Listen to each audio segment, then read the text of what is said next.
Alright, so this is your review for your test. If you understand these problems, you should do fine. So, first one, enter the value for y. 6 to the third times 6 to what value? What value do I put in there to make it equal 6 to the ninth? Well, first think of it like this. We have 3 6's being multiplied together.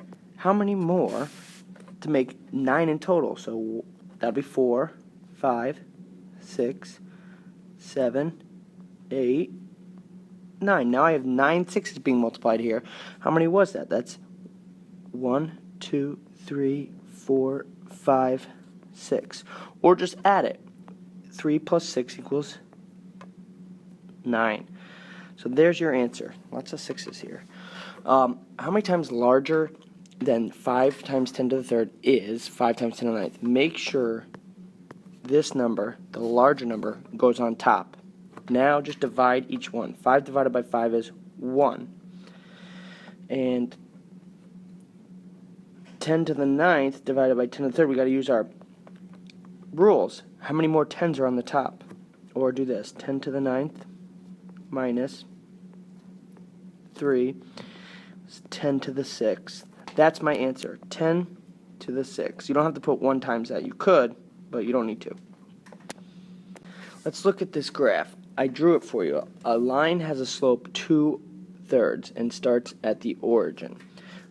0, 0. If you move 9 units to the right, what will the slope be? So let me try this. Okay, so I move over 2, and then I move over 3 and up 2. Again, move up 2 over 3. Sorry, that was a little weird. And then up 2 over 3. Oops, I'm writing the answer. So how many places did I go up? I went up 2, 2, and 2. So I've gone over up 6 units. Up 6. Or you can look at it like this. If the slope is 2 to 3 and I want to go over 9 units, what goes in here? And the answer is 6. Alright, I made that a little messy. Hopefully that helped. Again, looking at these, use the numbers if you forget what the rules are. So every time a 9 over a 9, that becomes 1. So I'm left with how many 9's? 9, 7 minus 3 equals 9 to the 4th. That's the rule, but if you forget it, you can always do it out like this. Again, with the 6's, there's more 6's on the bottom, so my answer should be 6 to the third minus 8. What does that equal? Oops. -5. Or 1 over 6 to the 5th. There's 5 more down there. That should hopefully that makes sense. Alright, so graph the equation y equals 2x. How do we do that? Well, start at 0, 0, and use this as your slope. Go up 2, 1, 2, and over 1. And there's my line. Up 2 over 1, up 2 over 1, up 2 over 1. That's it. Here, let's do the steps. I started the first step. Add your exponents. So the 3, I'm combining the two 3s. So this will be 3 to the 1 power. You don't need to write that 1, but it helps. Raised to the -4th. Now I multiply that -4.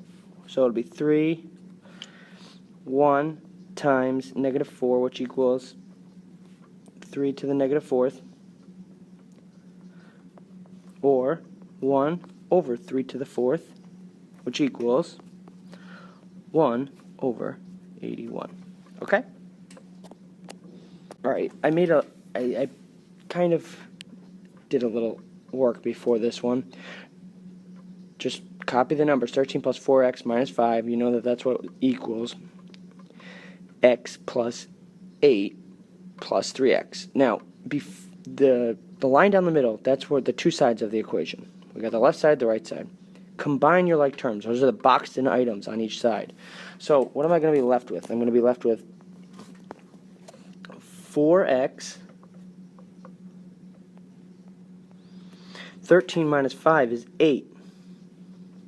Plus 8 equals x plus 3x equals 4x plus 8. Uh-oh, we should be noticing something. It's the same on both sides. Same on both sides.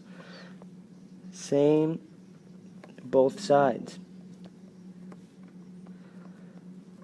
is infinite solutions. And if you didn't know that, let's just do the steps out, right? I'll subtract the x's first. 4x, bring it over. Now you subtract to bring it over. So those go away. What? 8 equals 8. That's a true statement. So it's infinite. Any number for x will work. Any number for x will work.